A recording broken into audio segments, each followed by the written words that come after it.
It is my great honor to now introduce Joe Solomonese, President of the Human Rights Campaign. Joe? Thanks, Nancy. Thank you all. I first want to take the opportunity to thank Nancy. Many people may not know that Human Rights Campaign is a member of the Executive Board of the Leadership Conference on Civil Rights, and on any issue facing the LGBT community, on any fight that we have taken on Capitol Hill, we are never in the office of any member of Congress on Capitol Hill without the feisty Nancy Zirkin at our side, fighting alongside for the issues that are so important to us. So on behalf of the LGBT community, I want to take the opportunity to thank Nancy and Wade Henderson and LCCR for all that you do for us and for inviting us to be part of this panel today.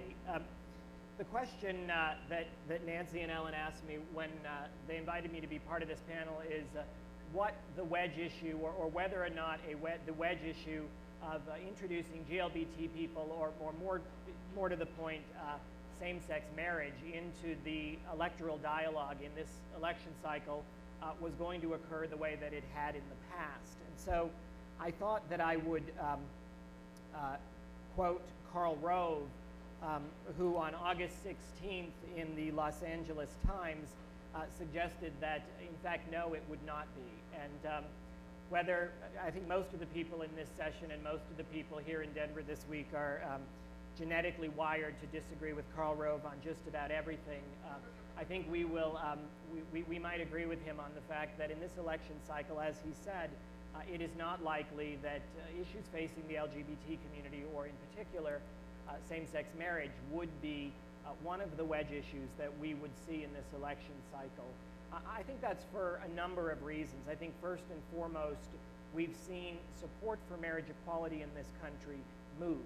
We've seen it move since the 2004 election cycle about 10 points. Any number of polls and any number of pollsters would point out a different number. But on balance, support for marriage equality has moved. Now, regardless of how far it's moved or to what extent it's moved, I think that since 2000 and again since 2004, it has moved out of that sort of red-hot, radioactive issue that you don't touch, you know, kind of a third-rail issue in electoral politics. And so that is sort of first and foremost. But I think to suggest that support for marriage equality in this country has moved to a degree that it's no longer a controversial issue would be disingenuous. So I think, you know, there are a number of other factors that go into where the marriage discussion is in this election cycle. Other issues facing the LGBT community have moved significantly, whether it's about workplace fairness, hate crimes, overturning the discriminatory Don't Ask, Don't Tell ban, support for civil unions, support for any number of federal benefits that ought to be extended to same-sex couples.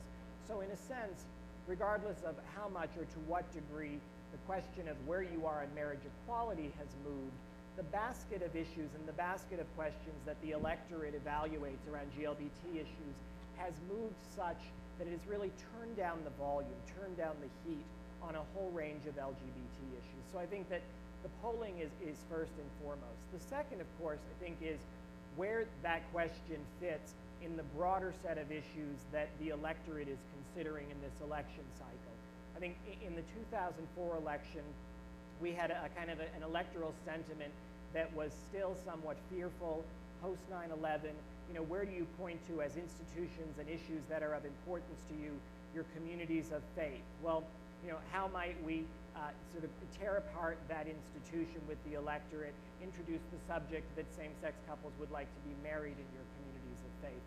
Not that was the institution we were fighting for, but again, a fearful electorate, not such a singular focus on a narrow set of issues. You come into this election cycle, I think we have a rather angry electorate and an electorate that is singularly focused on a narrow set of issues: the economy, gas prices, and the war in Iraq. And so whether or not you support same-sex marriage, the idea that an elected official would introduce that subject into the dialogue and try to change the subject from the things that the electorate is so singularly focused on, I think in this election cycle is a non-starter. And then finally, at least at the top of the ballot, the two candidates who are running for president. While Senator Obama supports civil unions, he does not support marriage. He's come out in favor of the court decision in California, but against the ban. Senator McCain's record is a little bit murkier, at least compared to others that he ran against in the Republican primary. He voted against the federal marriage amendment twice at the federal level, but supported the ban that was in place in his home state of Arizona. So the distinction is not quite as clear, and I think as a result, at the top of the ticket, Senator McCain or the Republicans introduced this as a wedge issue, as a sort of a discriminatory, divisive tactic to take the American people's mind off what is truly at hand at their own peril.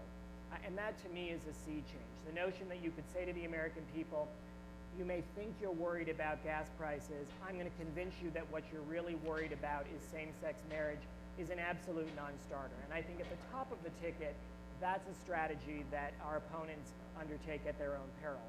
What I think will be interesting to watch in the coming weeks is as you move down the ticket in congressional races and legislative races around the country, the degree to which and how it is that this issue is introduced in a much smaller fashion, because I think that will be an interesting thing to watch and will be very telling in terms of the coming election cycle. So I look forward to talking more about that and other issues. And again, I'm thrilled to be here, and thank you, Nancy, for inviting me. Thank you very much, Joe. Now I would like to turn to our guest, Senator Peter Groff of Colorado, who is the first African-American Colorado State Senate President. Almost said majority leader. No, I'm higher than the majority leader. Absolutely. He doesn't know that, but yeah. But it's an honor to have you here and to talk about your experiences with the wedge issues here in Colorado. Thank you, Peter. Thank you. And thank you all for coming. I apologize for being late. Apparently they think I can be like in 3 different places, all between the hour of 12 and 2, all far parts of the city. But certainly as President of the Senate, we are honored to have the Democratic National Convention here. We have waited for this moment a long time. The majority that we have built running against these wedge issues has not been easy. When I came to the Senate, we had 17 people out of 35. We now have 20 out of 35. So we have the majority and looking to add 1 or 2 more next year. And I think what you have seen in Colorado and hopefully what we'll be able to pull off in the fall, our citizens are tired of these wedge issues. I had the ability representing a Denver district to run a lot of issues that are progressive for the state, whether it's putting tens of millions of dollars to combat health disparities, running a bill to outlaw racial profiling, running a bill to require booster seats for young children, requiring the state to have some hearings on the disparate treatment and criminal sentencing that we've had in the state.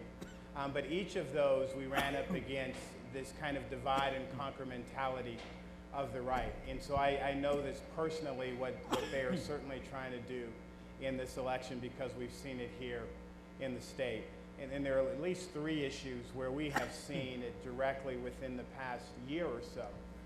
One is a ballot measure coming forward in the fall, Amendment 46, I think the number is, brought in by Ward Connerly to outlaw affirmative action in the state. And of course, the way it's worded on the ballot, it certainly doesn't look like that. But if it were to pass, all of the things that we've done, particularly in the area of health disparities, we wouldn't be able to do anymore. We've created a health disparities office, legislation that I ran a couple of years ago, would really hamstring the ability of that office to work with Latino women down in the San Luis Valley, which is in the southern part of the state, a very poor, rural area part of the state where Latino women are contracting breast cancer at an alarming rate. We have programs targeted for those women down there. I'm not sure with Amendment 46 we'd be able to do that. In my district in Northeast Denver, the airport that many of you flew into is part of my district. We have an alarming rate for African American men in prostate cancer, and we have targeted some dollars just specifically for African American men. I'm not sure we'd be able to do that.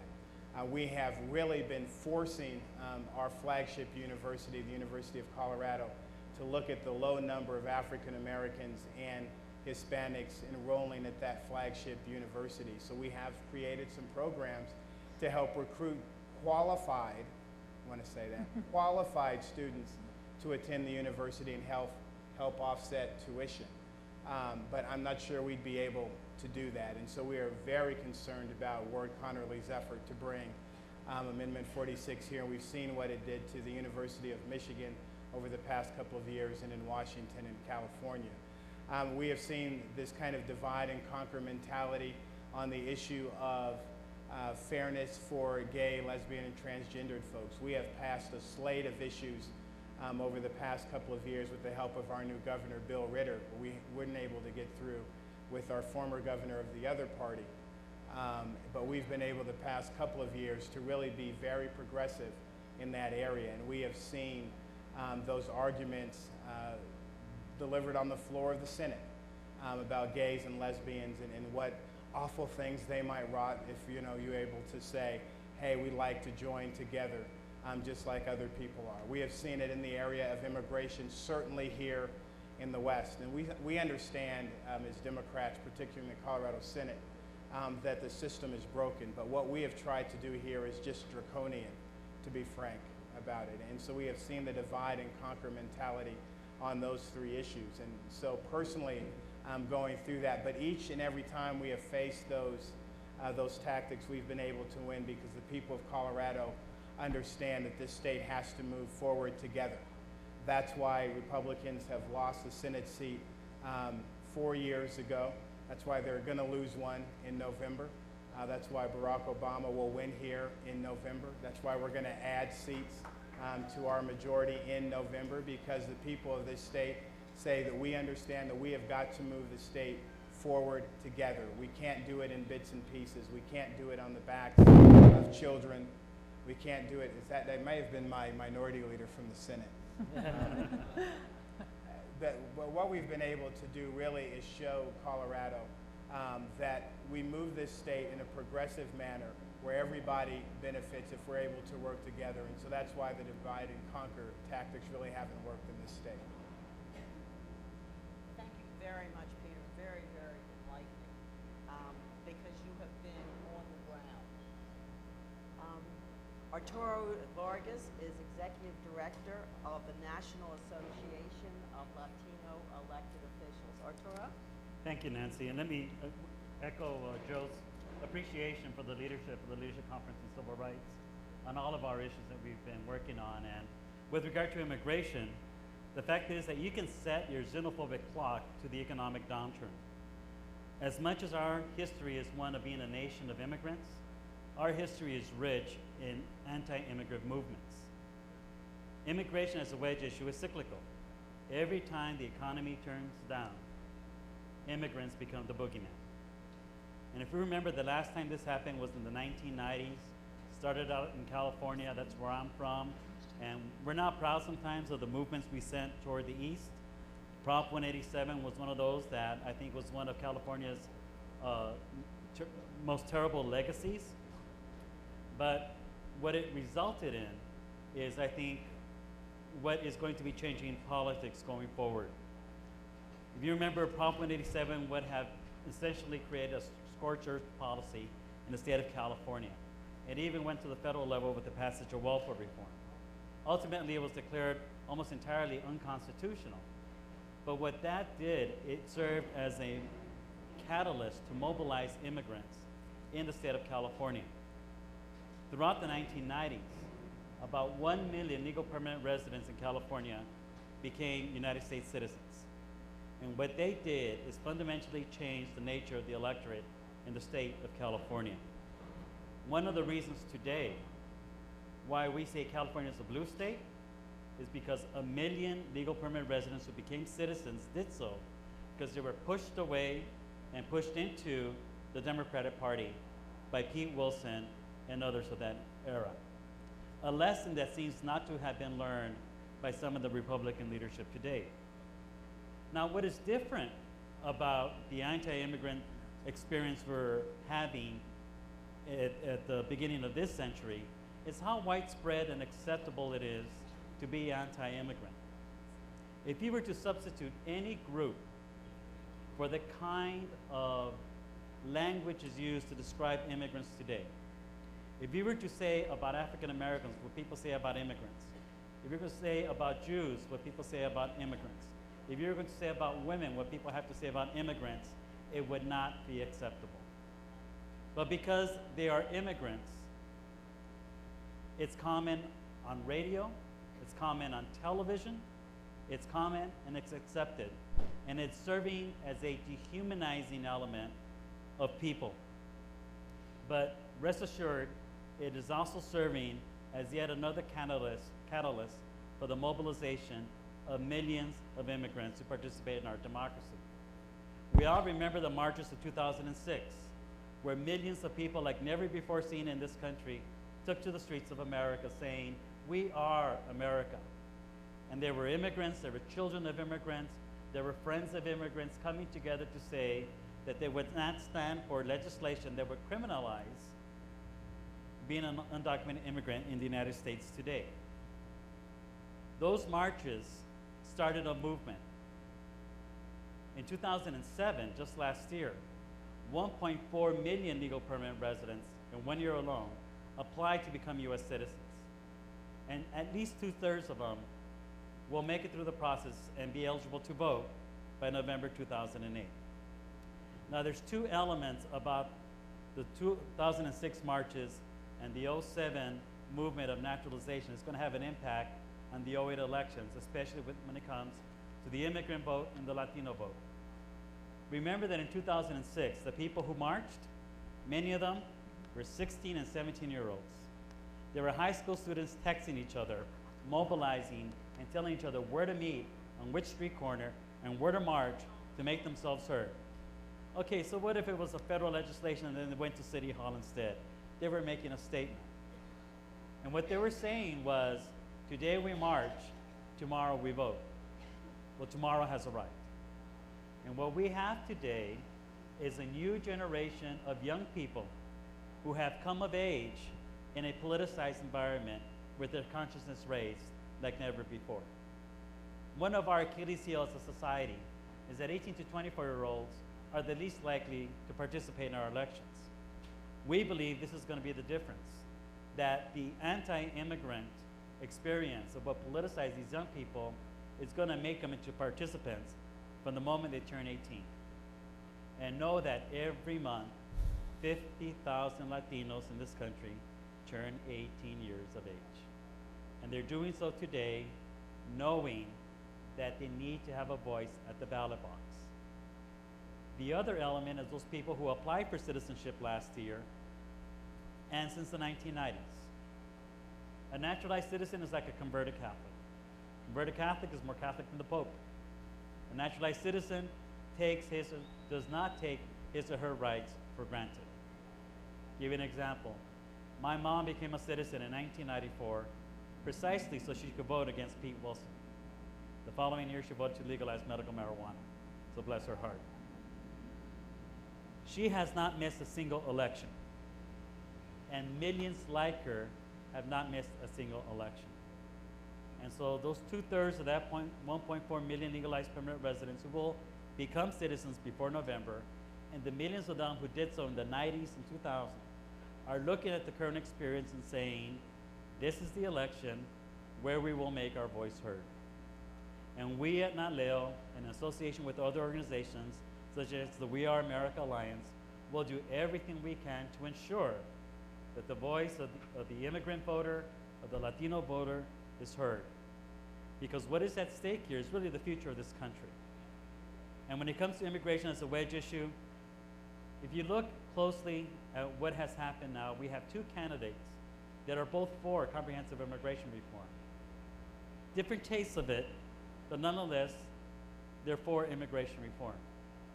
What we're going to need is a powerful voice from the immigrant Latino voter to create the environment so that the Congress and the next White House will work together to achieve that, and to hopefully, once and for all, put to rest immigration as a wedge issue.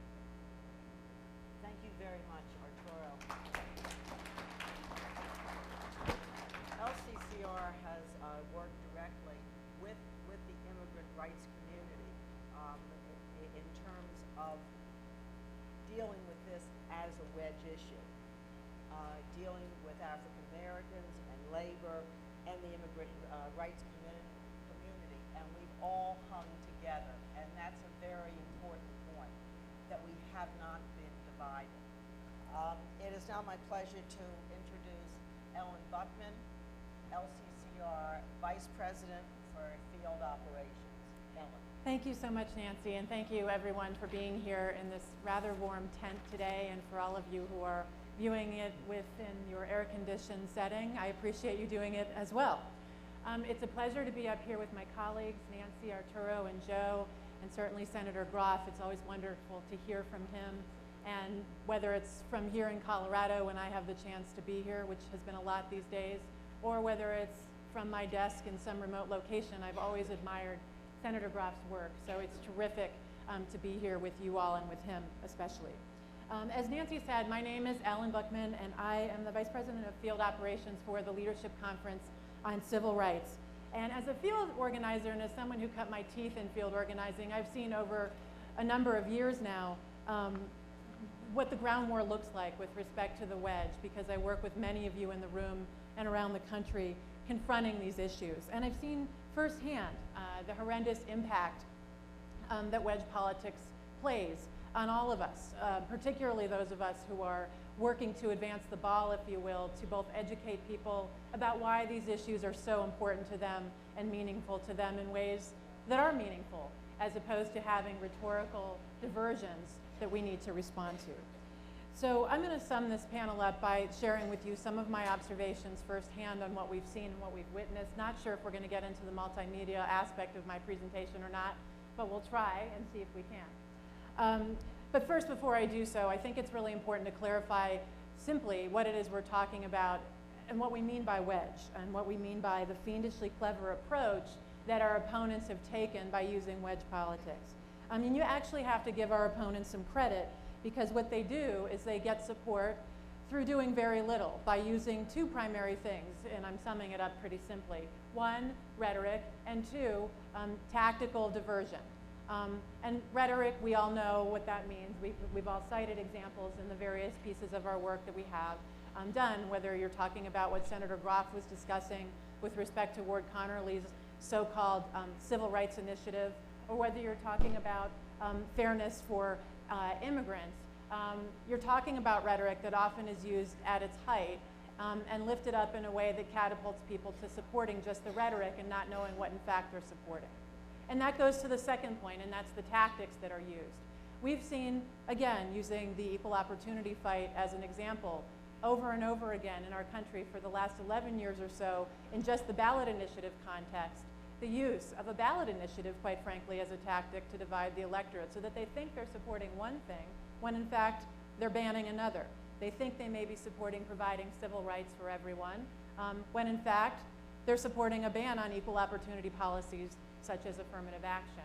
These are examples of tactics and rhetoric married and in a brilliant sort of way, and I think we on the left need to take a page or two out of the playbook of the right and figure out our answers to it, and we also need to advance our long-term ball, most certainly, to educate people that we live with, our peers, and our communities, and so forth. But very quickly, let me briefly touch on a few of those observations that I mentioned to you, and then I think we should open it up for questions. Let's talk about the immigration discussion, and I think Arturo said it best when he said that essentially if you look at the economy and you look at the trends in the economy and you see what's going on with it, and people are faced with having to hold on to what little they have, they want to blame somebody or scapegoat to figure out who they can blame for what they perceive as being taken away from them, or something that's rightfully theirs being grabbed away from them, whether you're talking about that job that quite frankly maybe perhaps somebody from South America has that they don't have, or whether they're talking about that construction crew that stereotypically, I should say, underscoring stereotypically, appears to be Mexican Americans. And you're driving down the street and you say to yourself, whether you're a woman who's out of a job or an African American male who's out of a job, hey, well, if this group of Mexican Americans can get that construction job, then why can't I? Well, this sort of thing is happening all over the country, as we know, as we've witnessed sadly, And also, it's being used against us when we try and educate people every single day. I see my good friend Raul Gonzalez from the National Council of La Raza in the audience, and NCLR certainly has worked real hard to underscore what's been going on in their most recent efforts fighting the hate campaign that they're working on. And so I underscore this only simply to say that while the rhetoric is being married with the tactics, it's being done so in a deliberate manner. And I'm not saying something that you don't already know, but as an example of such, we have an example that actually we'd hope to pop up on the screen for you. It's a picture, a photograph of the head of the Greater Miami chapter of the Urban League, T. Willard Fair. An African-American male who heads that esteemed organization. It's up on the screen, my goodness. And was photographed in an ad that appeared in the Washington Post and in Roll Call magazine. It's one of the Hill rags, as if he's suggesting that African Americans think, in general, that amnesty for illegal workers is not just a slap in the face to black Americans, but it's an economic disaster. Once again, using his face to marry rhetoric to suggest that we should all be against so-called illegal immigrants because they're stealing our jobs. An example of an ad that has probably come to your hometown or something to that effect.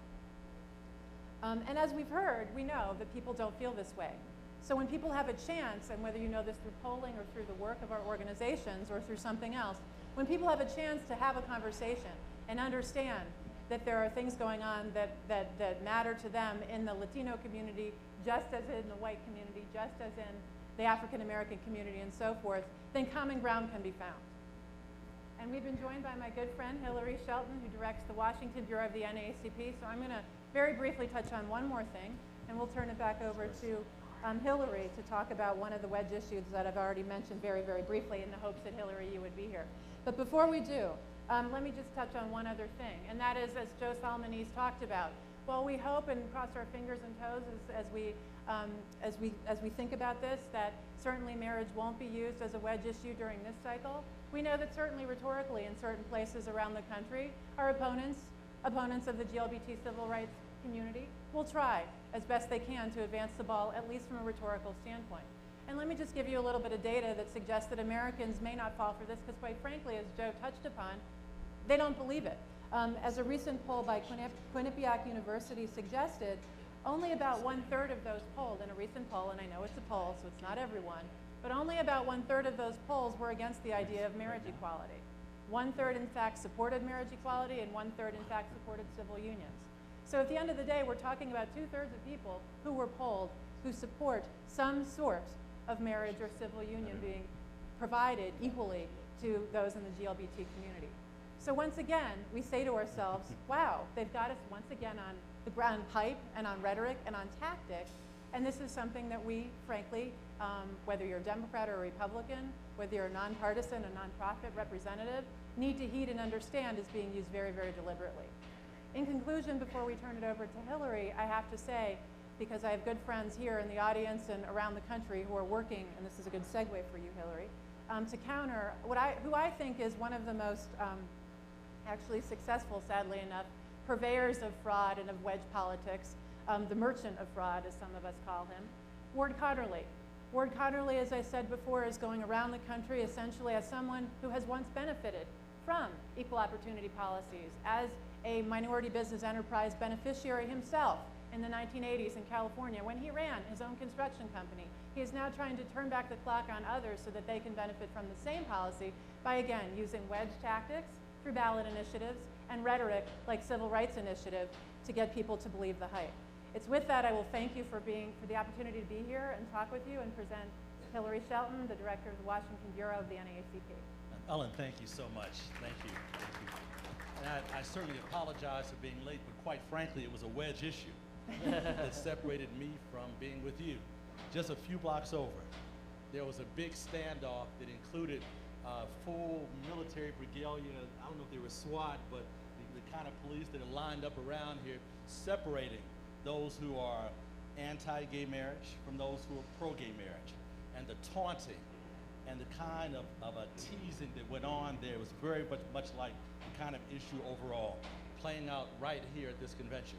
It's amazing as we think about people like Ward Connerly, who very well, as she mentioned, very well made his millions actually being able to participate in equal opportunity programs, and that's what they are. They're programs that open the doors for all Americans, white, Black, Hispanic, Native American, men, women, and everyone to be able to fully participate in our process, in our system, in our democratic process. As a matter of fact, was probably mentioned that every affirmative action issue is either an issue of education, an issue of employment, or an issue of contracting. And if you look at how racial and ethnic minorities are doing in all those areas, it's not that we're a threat to participation. These are tools to provide full participation, but for some reason, as we talk about these issues, as they're being presented in a way that's inconsistent with what is true. Let me put that in plain language. When they lie about what these programs do, it very well we see how they get played out in the overall. You have the Rush Limbaughs of the world repeating things that are being said by people like Ward Connolly, by Linda Chavez, and by many others that are actually being paid by large construction companies and other groups that want to lock out small businesses. But we also have it being presented in such a racial way that even those small businesses that are owned by majority, that is by white Americans, end up being locked out of the process. And we've seen this happen over and over again. Whether we're talking about the initiatives being presented in a way that sounds much more like a Dr. Martin Luther King speech, when they talk about freedom and equality and participation. But all in all, when you read the detail, and quite frankly, when we're talking about these folks, the devil truly is in the detail. And I'll stop right there before I get in trouble like my friend President Chavez got at the UN. Nonetheless, to say that we've got to prevent these issues from becoming issues on the ground. Because once they hit the ground, the way they're playing this game, it ends up dividing those who are part of our historic coalition. Those who support equal opportunity, those who support full participation, those who support equal rights for women in our society. Don't forget, the largest beneficiary of affirmative action programs today are white women. They're the largest beneficiary. And as a result, we think that's a great idea. That's good. There are more white women than there are African Americans. So there should be a larger beneficiary. But we know how white women have been locked out of the process as well, and we've got to make sure, as we move forward through this election, that we know these are also tools that are utilized to distract us from the real issues on the table. That when you have someone like a John McCain, for instance, who has voted over and over again on Capitol Hill in support of equal opportunity programs, but when it comes time for him to run for president, decides that as a strategy, not an ideology, he doesn't support the ideology of divisiveness on Capitol Hill, but if it's going to help him get elected, then maybe he's given it a second thought. So we've got to talk about those issues in real terms and make sure our coalition, our broad sweeping coalition, doesn't get caught up in this kind of minutia. We have a bigger issue here. We've got to make sure that in our nonpartisan terms, the will of the people are carried forward in the best interest of those who are going to be going to the polls and voting on election day. And I'll stop there. Thank you so much. Hillary, thank you. Thank you, Hillary. And we have a real life example just 2 blocks away of how these wedge issues really intersect with our everyday lives. I'd like to call on and call for questions. Yeah. You should pass the mic.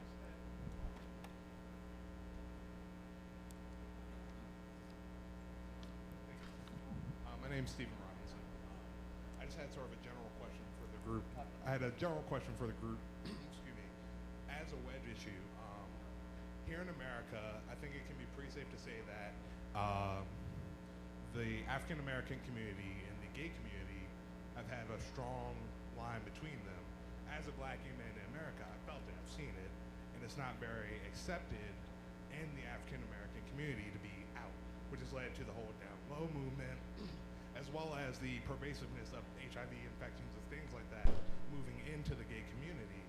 And I guess the broader question I would ask, the HRC and the NAACP is, what do we do about this? Because I honestly, up until even this election, when Barack Obama brought it up, I've never heard a major mainstream figure even address the issue. So I was just wondering, what do we do? How do we move forward? How do we have that discussion?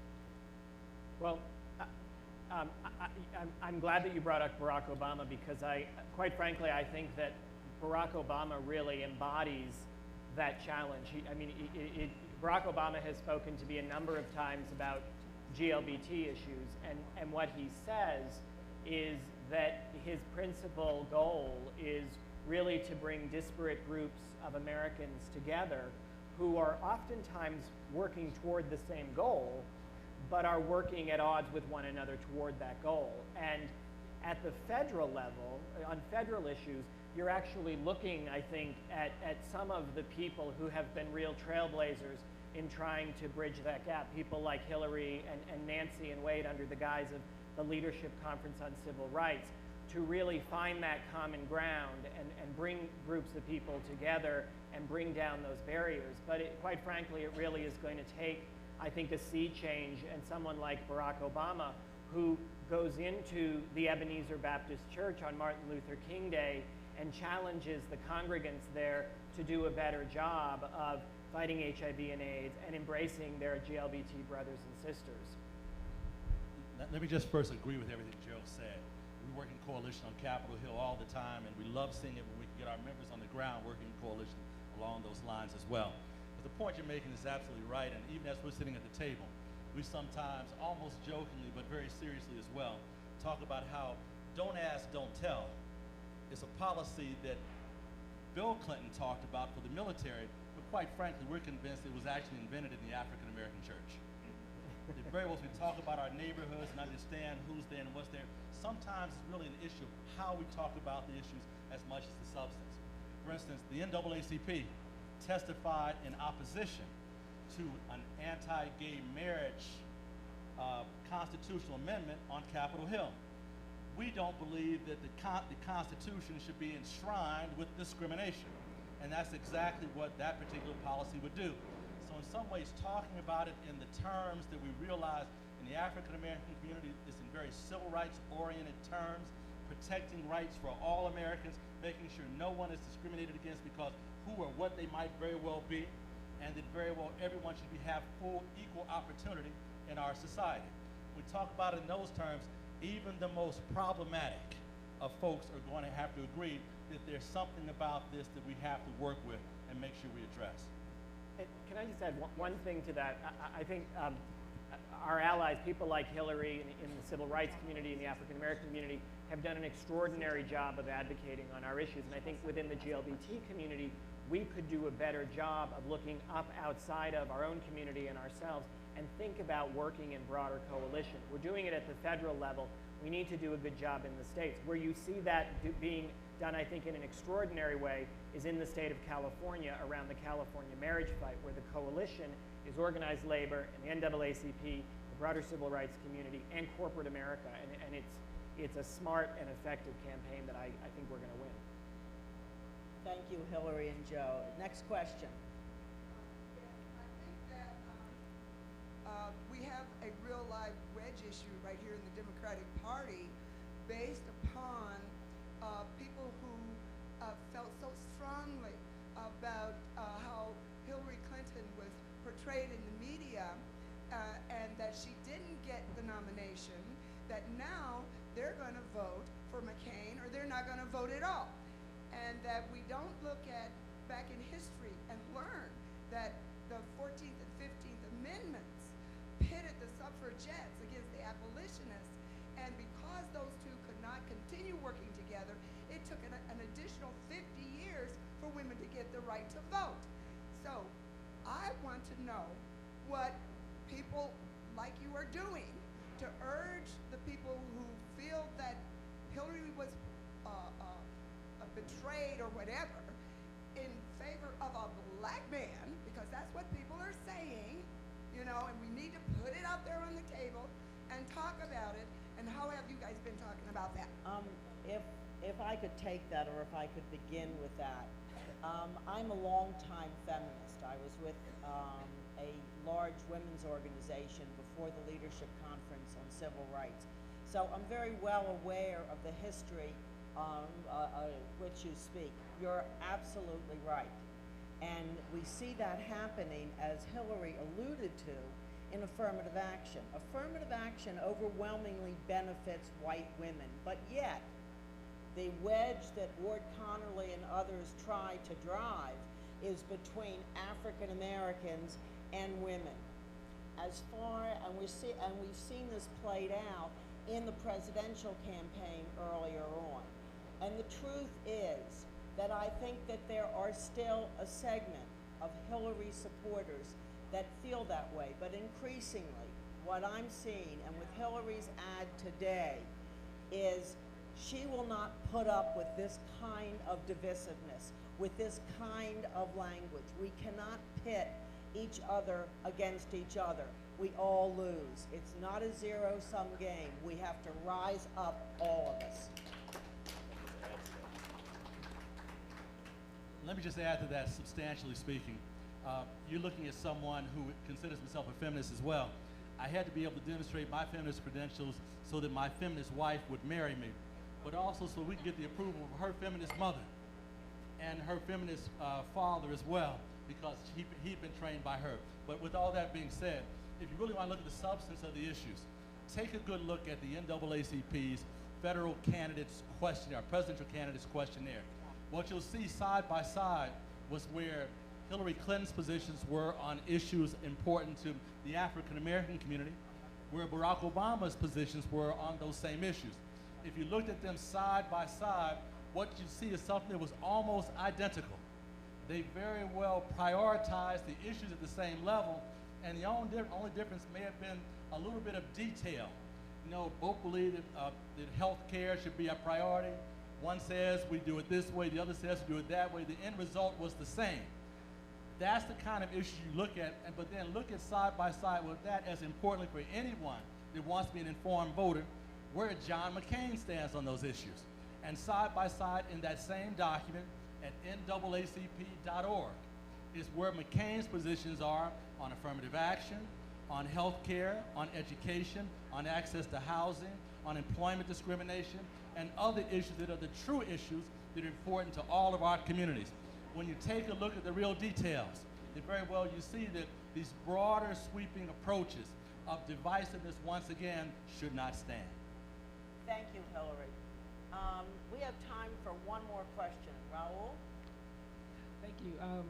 Hi, I'm Raul Gonzalez. I'm with the National Council of La Raza, proud members of LCCR. I wanted to ask a question about immigration, of course. We've seen over the last 2 years every bill coming out of every committee in Congress being a target for an anti-immigrant amendment. And it goes to the issue you talked about, which is Democrats cannot run away from this issue. Republicans are using this very well as not just an effective wedge issue, but also as a way to stop a Democratic agenda. What do you think that the Democrats need to do, and the next president, perhaps Obama, would need to do to make sure that this issue does not stand in the way of the Democratic agenda? Arturo? Well, I think one of the things that we need more in Congress and in state legislatures are people of courage who are able to stand up and vote for what makes sense and what is right, and not based on being just a political weather vane and seeing which way the winds are blowing at the moment. And that's what's been going on with immigration.